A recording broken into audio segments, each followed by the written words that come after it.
Hey, wrestling fans, it's the Rob from 106.1 Kiss FM alongside my broadcast colleague. Hey, what's up? Eric Cornish with WKDQ here in the ESPN Evansville 105.3 studios. You can catch this wonderful show on any of our websites, and we certainly do appreciate them for carrying it as well.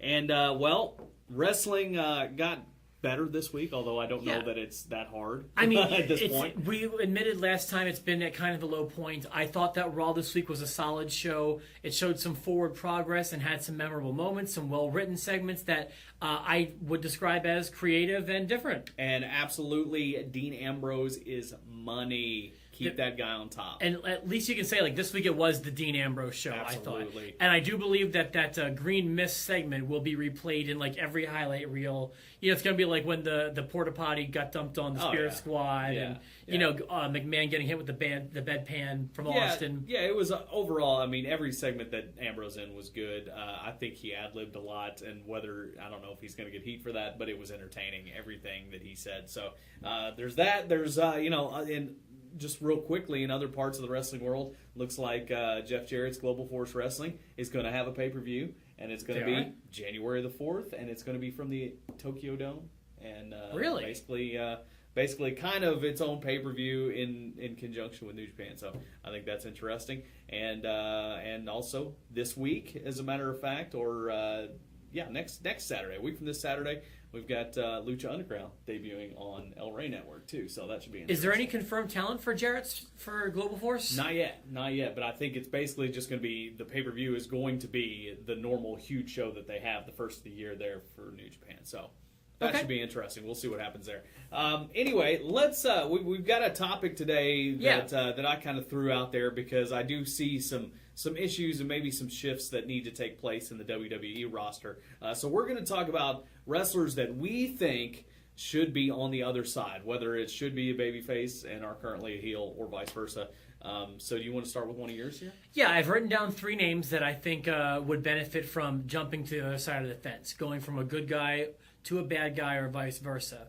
The first name on my list is Randy Orton, and I'll explain. I think that Randy Orton is better as a heel and is a more natural heel. And to be honest with you, looks and behaves more like a heel than most people on the roster. However, I think that with WrestleMania 31, I called it a couple of months ago or however long ago we did our WrestleMania 31 predictions. The more we get closer to it, the more I feel I was right when I went on a limb saying I think he'll wrestle Triple H. And I do think that Triple H will be the heel and Orton will be the babyface. So I do feel at some point he's going to come to a head with the Authority and become a babyface. I think that might happen, and I think that may be where they're going. I don't think that's a good idea, though. I'm going to disagree with you because I do think, I agree that Orton's a better heel.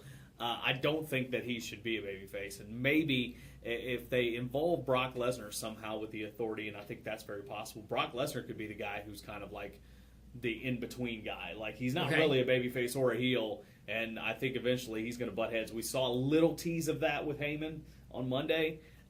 So maybe, I don't know, maybe it'll end up being Brock Lesnar can kind of fight both ways. But I think Orton needs to stay on the heel side. That's just me. This is not me wanting him heel. This is me thinking he will go heel. And I think it will happen before WrestleMania. First guy at the top of my list, who I think is much better as a heel, and especially than his character right now, is Sheamus.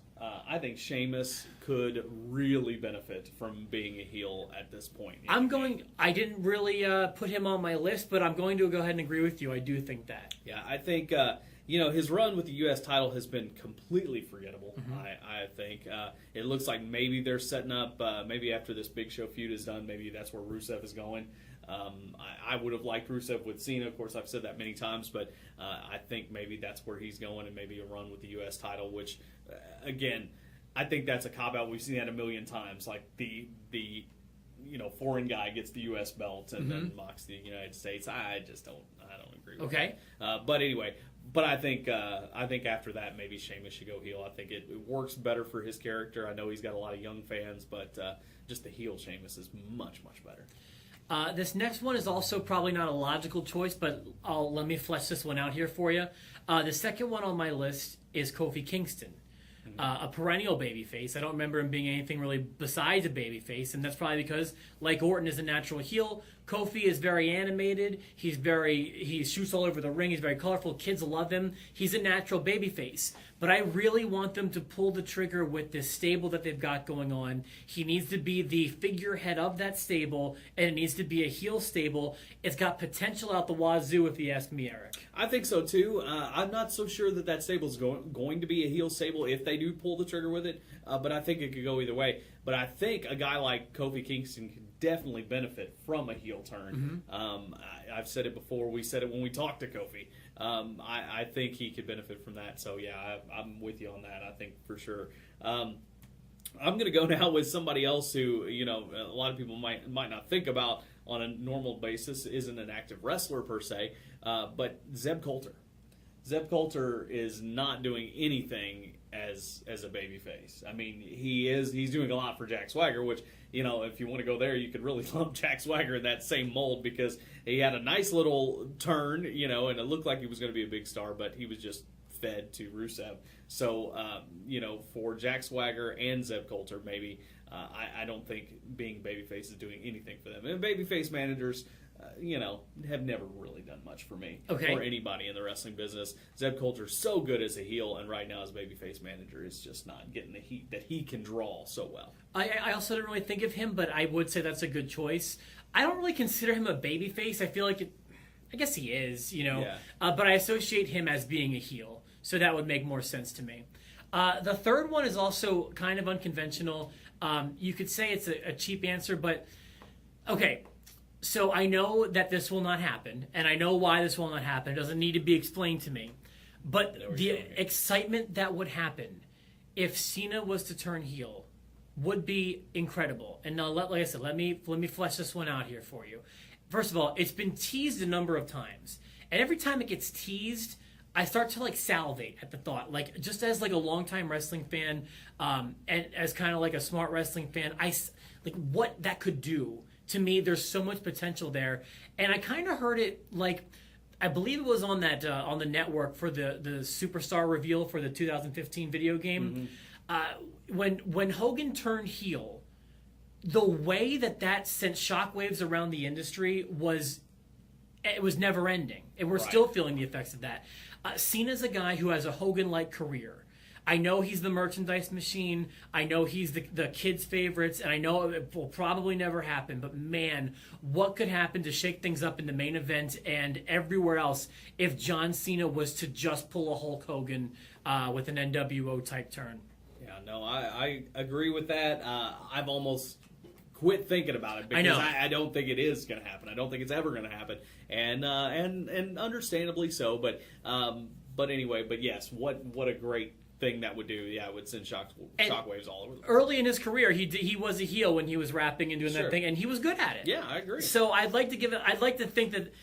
Okay, I don't think it will happen, but I would like to see it happen. Yeah, and finally for me, and this is going to be an odd one here, just because you look at the way everything is shaping out. As Dean Ambrose comes on as such a big star, as Roman Reigns obviously being groomed to be this big babyface.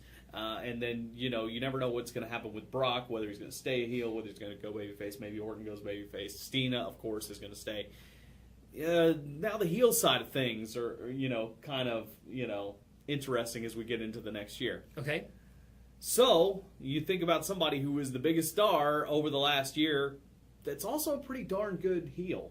And that's Daniel Bryan. I was going to say, are you talking about Daniel Bryan? Maybe, to keep him in the mix and to keep him relevant when he comes back. Obviously, he's going to come back to a huge pop and be a babyface. But, maybe shortly after that, he can go back to that heel persona. Because let's remember, the whole Yes thing, that came from him being a heel. That's right. And it was really well done, and that's what turned him babyface. But I would be fine with Daniel Bryan coming back as a heel and taking on guys like Dean Ambrose. And I think that may be just what his career needs to stay in the mix when he comes back. I think the key thing you said there is shortly thereafter. I think you give him that natural babyface return.